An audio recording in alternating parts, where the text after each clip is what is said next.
Hello students, तो आज हम डिस्कस करने वाले हैं हमारा राष्ट्रीय आय और संबंधित समग्र या कह लो संबंधित जो कॉन्सेप्ट है उसका पार्ट सेकंड डिस्कस करेंगे।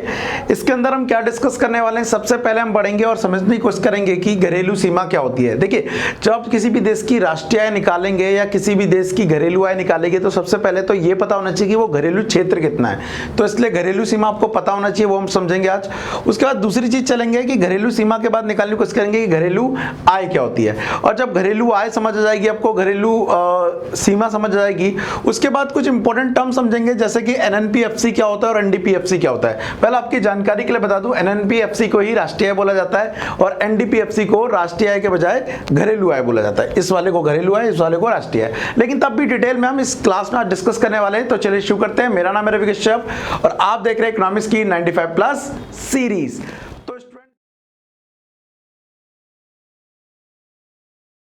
तो स्टूडेंट, जैसा कि आज के टॉपिक में डिटेल में घरेलू सीमा पे पहले हम डिस्कस करने वाले हैं। देखिए, घरेलू सीमा का मतलब क्या होता है, कई सारे बच्चे यहाँ पर कंफ्यूज होते हैं कि घरेलू आय तो बाद में निकालेंगे, पहले घरेलू सीमा पता होनी चाहिए, घरेलू सीमा पता होनी चाहिए। तो पहले मैं आपको एक सिंपल सा एग्जांपल देता हूं, आप समझिए। ये दो घर एक साथ है, ये आपका घर है, ठीक है, और ये पड़ोसी का घर है, ठीक है। लेकिन यहां से 4 गली छोड़कर एक और घर है, वो आपके मामा का घर है, ठीक है। अब एक चीज समझिए, यहां पर जब हम घरेलू सीमा की बात करें, एक छोटा सा एग्जांपल है समझाने के लिए, ये आपकी घरेलू सीमा माना जाएगा। ये मतलब आपके क्षेत्र ऐसा है जहां पर आप आ जा सकते हैं, आराम से काम कर सकते हैं। लेकिन क्या मैं बोलूं, अगर पड़ोसी का घर आपके लिए घरेलू सीमा माना जाएगा क्या आप वहां पर पूरी रात रुक सकते हैं? क्या आप कभी भी वहां पर आ जा सकते हैं? नहीं आ जा सकते, है ना। लेकिन वहीं पर अगर थोड़ी दूरी पे भी चला जाए, मामा का घर ऐसा होगा जहां पर आप कभी भी आ और जा सकते हैं, आपके घर वाले भी कभी माइंड नहीं करेंगे वहां रुकने के लिए, ठीक है। तो देखो, ये भी घरेलू सीमा में आ रहा है, ये वाला घर, और ये भी घरेलू सीमा में आ रहा है। मैं कहना क्या चाहता हूं, मैं ये कहना चाहता हूं कि घरेलू सीमा केवल ये नहीं है कि जो हमारे पास में है या जो हमारे आसपास है वही होती है। घरेलू सीमा कुछ भी हो सकती है। इसका एक एग्जांपल समझाता हूं कैसे। सबसे पहले आपको एक चीज समझनी चाहिए आज, जो इसको समझने के लिए दूतावास क्या होता है। दूतावास क्या होता है, क्योंकि अगर आप दूतावास समझ पाएंगे तो ही आगे का टॉपिक आप समझ पाएंगे। दूतावास को समझाने के लिए मैं आपको एक एग्जांपल लेता हूं। लास्ट क्लास में मैंने आपको समझाया था दूतावास वाला कहानी, वही आप समझिए। यहां पर दूतावास की कहानी को कंटिन्यू करते हैं। कैसे, देखिए, एग्जाम्पल के लिए ये इंडिया है और इंडिया में कई सारे देशों के दूतावास बने हुए हैं, यूएसए के, जापान के, चाइना के। तो मैं बात करता हूं यहां पर एक यूएसए का क्या है, दूतावास है यूएसए का, ठीक है, जिसमें कितने लोग काम कर रहे हैं, 20 लोग काम कर रहे हैं। 5 लोग कहां से आए, फ्रॉम यूएसए हैं, और 15 लोग कहां से, फ्रॉम इंडिया हैं, ठीक है। अब सबसे पहले मैंने एक चीज बता दी, ऐसे ही यूएसए की तरह चाइना की भी एम्बेसी हमारे यहाँ पे होगी, रशिया की भी होगी।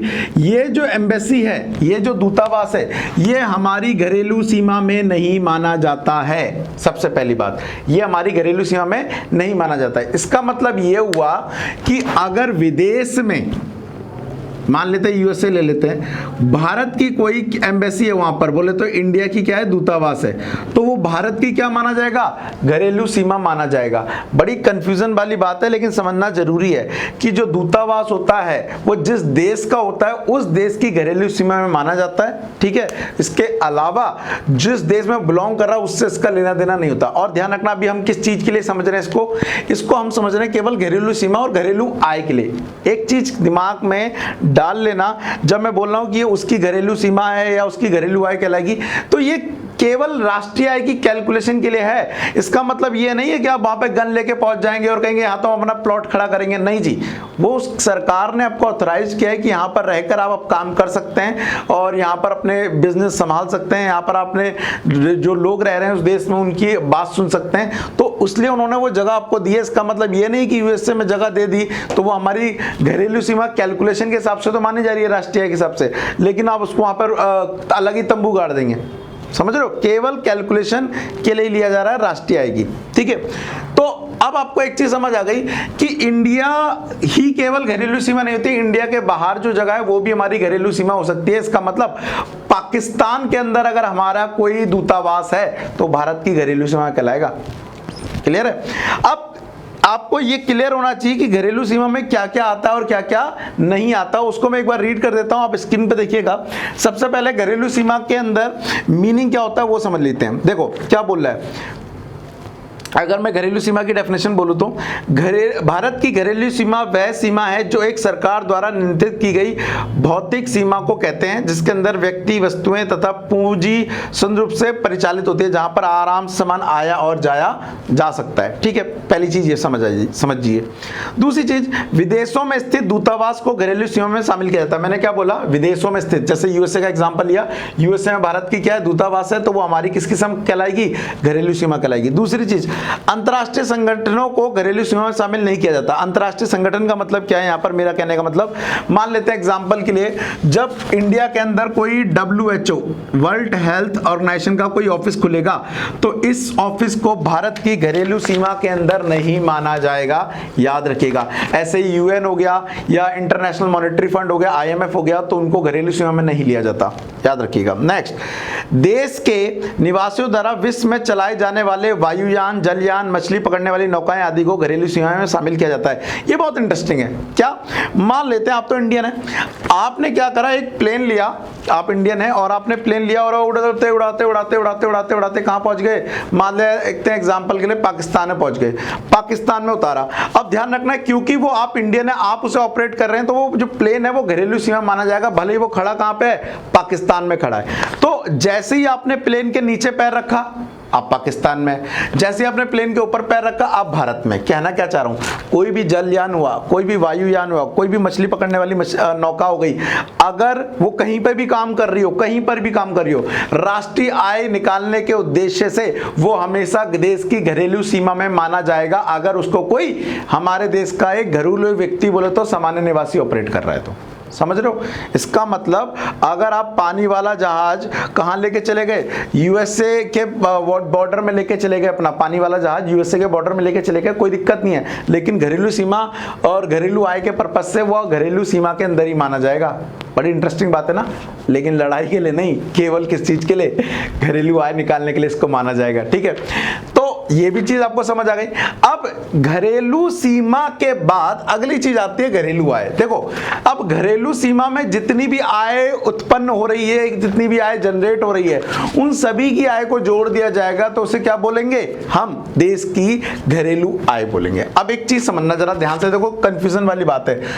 कैसे, यूएसए में इंडिया की एक दूतावास था, ठीक है, मैं एग्जांपल लेता हूं 20 लोगों का, उसमें 20 लोग काम कर रहे तो 5 तो कहां गए थे, इंडिया से गए थे, ठीक है, और 15 कहां से थे, 15 यूएसए से थे, और सबकी सैलरी मान लेते हैं 10,000 रुपए है, सबकी सैलरी अगर 10,000 रुपए है, ठीक है, तो आप नोटिस करिए, चलिए इनका तो समझ आता है ये हमारी घरेलू सीमा में है, लेकिन ये 15 लोग तो कहां के लोग थे, यूएसए के थे, इनकी सैलरी कितनी हो गई, 1.5 लाख रुपए हो गई। इनकी सैलरी, ध्यान रखना, भारत की घरेलू आय में जुड़ जाएगी। घरेलू आय क्या होती है, हमारी घरेलू सीमा में जो भी आय उत्पन्न हो रही है, चाहे वो हमारे सामान्य निवासी से हो रही हो, चाहे वो गैर सामान्य निवासी से हो रही हो, लेकिन हमारे क्षेत्र में हो रही हो, तो वो हमारे देश की घरेलू आय है। इसका मतलब मैं ये कह रहा हूं कि घरेलू आय के अंदर, घरेलू आय के अंदर किस किस को शामिल किया जाता है, घरेलू आय के अंदर सामान्य निवासी, सामान्य निवासी प्लस गैर सामान्य निवासी अगर रह रहा है हमारे इलाके में तो सी की आय को शामिल कर दिया जाता है। ये याद समझने वाली बात है। लेकिन जब देश की राष्ट्रीय आय निकाली जाएगी तो बेटा उसमें केवल किसकी ली जाती है, सामान्य निवासी की आय को ही जोड़ा जाता है। जब घरेलू से राष्ट्रीय आय निकाला जाएगा तो गैर सामान्य निवासी की इनकम को हटा दिया जाएगा।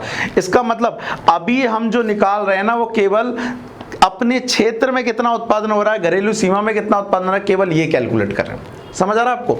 अब इतना समझने के बाद चलो ये समझ आ गया घरेलू आय और घरेलू सीमा क्या होती है। एक बार इसको रीड भी कर लेते हैं ताकि आपके सारे डाउट और कंफ्यूजन दूर हो जाए। क्या लिखा है देखो, घरेलू आय से प्राय एक लेखा वर्ष की अवधि के दौरान एक देश की घरेलू सीमा में सृजित कारक आय का कुल जोड़ होता है। मतलब हमारे देश की घरेलू सीमा में जितने भी आय बन रही है वो हमारा क्या होगा, घरेलू आय होगी। इसमें राष्ट्र की घरेलू सीमा में निवासी और गैर निवासी, मैंने बोला ना अभी, निवासी और गैर निवासी दोनों की कारक आय को शामिल कर लिया जाता है। तो सुनो भाई, अगर कोई विदेशी यहां पर, समझ रहे हो, मतलब कोई भी ऐसी, मैंने ये एग्जांपल ले दिया है कि अगर हमारी घरेलू सीमा कोई गैर निवासी भी है, अगर वो आय जनरेट कर रहा है तो उसे हमारे देश की घरेलू आय में जोड़ दिया जाएगा, लेकिन कुछ टर्म एंड कंडीशन है, याद रखना। जैसे WHO में काम करने वालों की आय को घरेलू आय में शामिल नहीं किया जाएगा। अभी धीरे धीरे पढ़ते जाओगे, आता जाएगा। दूसरी चीज, घरेलू आय घरेलू उत्पाद के बराबर होती है, मतलब कि जितना ही आपने देश के अंदर उत्पादन किया है वही आपका क्या कहलाएगा, देश का घरेलू उत्पाद कहलाएगा, घरेलू आय कहलाएगी। ध्यान रखना, ये समझने वाली बात है।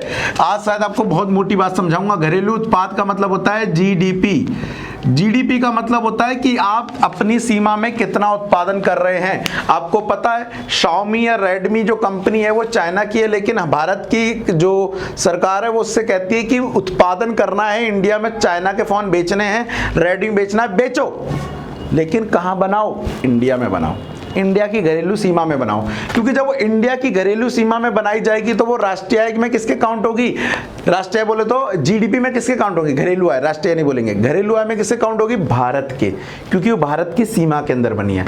तो ध्यान रखना, जब हम कंपैरिजन करते हैं ना दो देशों की, तो वो GDP के बेस पे करते हैं। तो हम तो चाहते हैं कि भले ही वो कंपनी किसी भी देश की हो, लेकिन आके उत्पादन कहां करो, भारत में। टेस्ला वालों उत्पादन में आ जाओ, आईफोन वालों कहां पे आ जाओ, भारत में आ जाओ। चाइना की जितनी कंपनियां, भारत में आ जाओ। साउथ कोरिया की जितनी भी कंपनियां हैं जी, भारत में आ जाओ। सैमसंग है जी, भारत में आ जाओ। क्या करो, उत्पादन भारत में करो, आके बेचो, चाहे पूरे वर्ल्ड में। मतलब क्या कह रहा हूं मैं, बनाओ इंडिया में और यहां से उठा के माल कहीं भी विदेशों में बेच दो जाके। ये मार्कर है किसी भी कंपनी को, बनाओ इंडिया में, बेचो कहीं भी। ये कागज आता तो कहीं भी होगा, बनाओ इंडिया में, बेचो कहीं भी। इससे होगा क्या, देश का GDP क्या होगा, बढ़ेगा, देश का GDP बढ़ेगा। वेल, अगर इसी डेफिनेशन के हिसाब से बता दूं ना आपको, तो USA आज के डेट में अपनी घरेलू सीमा के अंदर लगभग 20 ट्रिलियन का प्रोडक्शन करता है। 20 ट्रिलियन, 10 टू द पावर 12। और वहीं अगर मैं भारत की बात करूं, इंडिया की, तो इंडिया का ये लगभग, अभी मोटा मोटा मैं बोलूं तो लगभग 2 ट्रिलियन है। मतलब हमसे more than 10 times USA production करता है अपने डोमेस्टिक टेरिटरी में, हिंदी में कहते हैं घरेलू सीमा में। समझ आ रहा है आपको? तो घरेलू सीमा आपको समझ आ गई क्या होती है और किस तरह से काम करती है, ये भी आपको समझ आ गई। अब इसको आगे बढ़ने से पहले और आगे समझने से पहले मैं आपको कुछ और भी समझाना चाहता हूं। देखो इंपॉर्टेंट टर्म्स है, जैसे ये दिया NNPFC और NDPFC, ये क्या होते हैं और राष्ट्रीय आय को कैसे लिखा जाएगा, घरेलू आय को कैसे लिखा जाएगा, वो समझाने की कोशिश करता हूं। पहले मैं ये मिटा देता हूं और उसके बाद आपको समझाता हूं, ठीक है जी। तो सबसे पहले आप समझिए इसके बारे में, NNPFC के बारे में। दोस्त, NNPFC को अगर मैं पहले बोलूं तो इसी को क्या बोलते हैं, देश की राष्ट्रीय आय बोला जाता है। इसी को क्या बोला जाता है, देश की राष्ट्रीय आय। इसका मतलब राष्ट्रीय आय को ऐसे लिखते हैं NNPFC। अब इसका मतलब क्या है, देखो इसका मतलब तुम तब जान पाओगे जब मैं तुम्हें इसका मीनिंग के कुछ टर्म्स बताऊंगा। तो सबसे पहले ये साथ के साथ आप नोट करते जाइएगा, समझिएगा। सबसे पहले होता है जी का मतलब होता है ग्रॉस, इसका मतलब होता है सकल। इसका क्या मतलब होता है, सकल। उसके बाद एक होता है बेटा एन का मतलब होता है नेट, जिसे हिंदी में कहते हैं शुद्ध, या फिर आप बोल सकते हैं उसको निवल। याद रखिएगा, कंफ्यूज मत हो जाना। उसके बाद एक चीज होती है बेटा डी मतलब होता है डोमेस्टिक, इंग्लिश में, हिंदी में होता है इसका घरेलू, हिंदी में इसका मतलब होता है घरेलू। फिर होता है एक बेटा दूसरा एन, ये एक पहला जो एन होता है वो नेट के लिए होता है, दूसरा वाला जो एन होता है वो नेशनल के लिए होता है। तो एन मीन्स यहां पर नेशनल, और इसका मतलब है यहां पर राष्ट्रीय, ठीक है। उसके बाद पी का मतलब बेटा यहां पर पी का मतलब प्रोडक्ट ही रहेगा, प्रोडक्ट मतलब कि उत्पाद, प्रोडक्ट विच मीन्स उत्पाद, ठीक है। उसके बाद अगर मैं इसकी बात करूं तो यह है एफसी का मतलब होता है साधन लागत, या फिर आप इसे कारक लागत भी बोल सकते हो, साधन लागत या फिर कारक लागत ही बोल सकते हो। तो मैं यहां पे लिख देता हूं भी पूरी नाम, पहले तो फुल फॉर्म फैक्टर कॉस्ट साधन लागत, ठीक है। और एमपी का मतलब हो गया मार्केट प्राइस, और इसका मतलब हो गया बाजार कीमत, ठीक है। अब जरा मैं इसकी डेफिनेशन बनाऊं तो जरा देखो कैसे बनेगी, या फुल फॉर्म कहूंगा, डेफिनेशन नहीं बोलूंगा मैं। पहले वाले का मतलब हुआ बेटा एन, बोले तो नेट। दूसरे वाले का हुआ नेशनल। तीसरे वाले का हुआ प्रोडक्ट। फिर यहां पर इसको पढ़ने से पहले हिंदी में लगाएंगे एट, मतलब यहां पर पहले एट लगाएंगे, फिर फैक्टर कॉस्ट, बोले तो फैक्टर कॉस्ट। ठीक है, ये तो हो गई इंग्लिश में डेफिनेशन। अब एक चीज मैं आपको बता दूं, इसकी जगह पे और क्या हो सकता है। देखो यहां पर ये नेट है, नेट की जगह पे आ सकता है ज्यादा ज्यादा क्या, ग्रॉस चेंज हो सके। नेशनल की जगह पे आ सकता है डोमेस्टिक, अगर चेंज हुआ तो। और प्रोडक्ट की जगह प्रोडक्ट ही रहेगा हमेशा, ये याद रखिएगा, और कुछ नहीं हो सकता। एट को एट ही बोल देंगे। और इसकी जगह पे हो सकता है क्या, मार्केट प्राइस, मार्केट प्राइस हो सकता है। इससे ज्यादा कोई कन्वर्ट नहीं होगा। इसका मतलब कोई ये बोले कि सर क्या एफसी शुरुआत में आ सकता है, नहीं जी। क्या पी इधर आ जाएगा, नहीं जी। दो एन एक साथ आ सकते हैं, तो पहला वाला नेट होगा, दूसरा वाला नेशनल होगा। और इसको मैंने बोला राष्ट्रीय बोलते हैं, ये जो मैंने अभी लिख दिया इसका अपोजिट हो सकता है। अच्छा, राष्ट्रीय के अलावा यहां पर देखो लिखा हुआ एनडीपीएफसी। बेटा एनडीपीएफसी को घरेलू आय बोलते हैं, विच मीन्स अगर आपको कभी ये बोले ना कि देश की घरेलू आय निकालिए, तो इसका मतलब वो कहना चाह रहा है देश की एनडीपीएफसी निकालिए। ठीक है। अच्छा, अब मैं भूल गया और बताना भी चाहता हूं कि हम तो हिंदी में पढ़ रहे हैं और मैंने ये जो चीज बताई वो तो इंग्लिश में बताई, लेकिन अगर आपको एग्जाम में आ जाए तो आप कैसे करेंगे इसको हिंदी में। तो चलिए इसकी डेफिनेशन लिखते हैं हिंदी में। एनएनपीएफसी। अब हिंदी में निकले के लिए पहले मैं बता दूं, हिंदी में ना यहां से स्टार्ट करते हैं बेटा, यहां से। तो सबसे पहले इसे क्या बोलते हैं, एफसी को साधन या कारक, इसको कारक ही बोल सकते हो। कारक लागत पर, पहले तो पर लगाएंगे, ये बोला नहीं है लेकिन यहां पर इसको लिखने के बाद पर लगाएंगे। अब यहां से चालू करेंगे। पहला एन का मतलब होता है शुद्ध या निवल बोल सकते हो, शुद्ध। दूसरा एन का मतलब होता है बेटा यहां पर क्या, राष्ट्रीय, राष्ट्रीय। और तीसरा जो है पी, पी का मतलब है उत्पाद, उत्पाद। ठीक है, समझ आया आपको कैसे कर रहा है ये और कैसे बन रहा है। देखो एक चीज मैंने आपको यहाँ पे दोबारा बता दी, दोबारा से एक और चीज बताता हूँ, देखते हैं आप बना पाएंगे नहीं बना पाएंगे। यहाँ पे मैं लिखता हूँ एनडीपीएफसी। अब इसकी मैं लिख नहीं रहा हूं लेकिन मीनिंग बताने की कोशिश करता हूं। देखो सबसे पीछे की तरफ क्या दिया हुआ है, एफसी दिया है, तो पहले बोलेंगे कारक लागत पर। फिर क्या दिया एन, तो एन का मतलब पहले वाले एन का मतलब होता है शुद्ध, शुद्ध। फिर डी दिया है, डी का मतलब होता है बेटा यहाँ पर क्या, घरेलू। डी का मतलब देखो यहाँ पर क्या लिखा हुआ है, घरेलू, आपने नोट किया होगा साथ के साथ। तो कारक लागत पर शुद्ध घरेलू, और पी का मतलब क्या है, उत्पाद। बन गई डेफिनेशन। एक क्वेश्चन दे रहा हूं आपको, देखते हैं आप कितने इंटेलिजेंट हैं। मुझे ना जीडीपीएमपी की फुल फॉर्म लिख सकते हैं क्या मैसेज लैंग्वेज में। मैसेज लैंग्वेज का मतलब आप मुझे हिंदी में इसका मीनिंग लिख के दीजिए। अगर आपको हिंदी टाइपिंग हो पाए हिंदी टाइपिंग कर देना, और नहीं हो पाए तो मैसेज लैंग्वेज भी लिख देना। मैसेज लैंग्वेज का मतलब क्या बोल रहा हूं, जैसे कारक लागत लिखना चाहते हो, कारक, ठीक है, ऐसे लिख देना लागत, अगर आपको लग रहा है आप हिंदी नहीं लिख पा रहे तो, और वैसे लिख देंगे तो अच्छी बात है। ठीक है, ये डेफिनेशन आप मुझे लिख के दो। इसके बाद जब अगर आप ये डेफिनेशन लिख लेंगे तो अब उसके बाद हम इसके अंदर एक इंपॉर्टेंट टॉपिक समझेंगे, राष्ट्रीय आय के समुच्चय। इन सबकी अपनी अपनी एक डेफिनेशन है। जीडीपीएमपी की अपनी एक डेफिनेशन है, एनएनपीएफसी की अपनी एक डेफिनेशन है, एनडीपीएफसी की अपनी एक डेफिनेशन है, जिसे क्या बोलते हैं, राष्ट्रीय आय के समुच्चय बोलते हैं। एक बार इनको आप पढ़ लीजिएगा। अगर लगता है इसमें कोई डाउट आ रहा है या नहीं समझ आ रहा है तो प्लीज मुझे कमेंट करके बता दीजिएगा, अदरवाइज मेरे हिसाब से आप पढ़ लेंगे तो आपको समझ जाएगा।